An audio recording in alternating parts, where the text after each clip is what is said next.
माने भाई माने तुमको गोटे कथाटे कहबी प्लीज मो ऊपर कि हसबन कि मत जज करबन ना तो एबे तुम माने समस्त जानी थिबो कि एबे कार्तिक मास चलची आ कार्तिक मास रे एबे जो 5 दिन माने जो पंचुका 5 दिन सेटा चली जेबे तो एई जो समय रे लोक माने गाडी पाडी की रेडी पेडी हेई के मंदिर जाई के दर्शन करी के घर को आसंती बन्नी मान को कथा तो कहि परिबिनी किंतु मो मन भितरे माने मु जो सकाळ ते गाडी पाडी के जाई मंदिर जाई के दर्शन करी के आसी जी मो मन भितरे बहुत कथा चली जी हो जानिनी मते लागु जी मु गोटे शुद्ध आत्मा ही जाई छी की होरे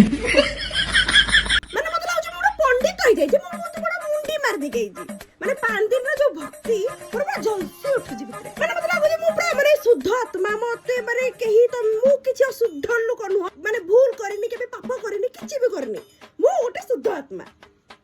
माने तुम जदि मते तुम हाथ देखि देबा मु ठिया ठिया तुम भविष्यवाणी कहि देबी मते लागु जी मो भितरे एते एनर्जी आसी जाई कोठु जेते एनर्जी आउ मु जाननी बाकी मो भितरे रेडी मते लागु जी माने मु गोटे कोन कहबी मो फीलिंग ना की नी कहबी तुम मन को भाई मते लागु जी पूरा पूरा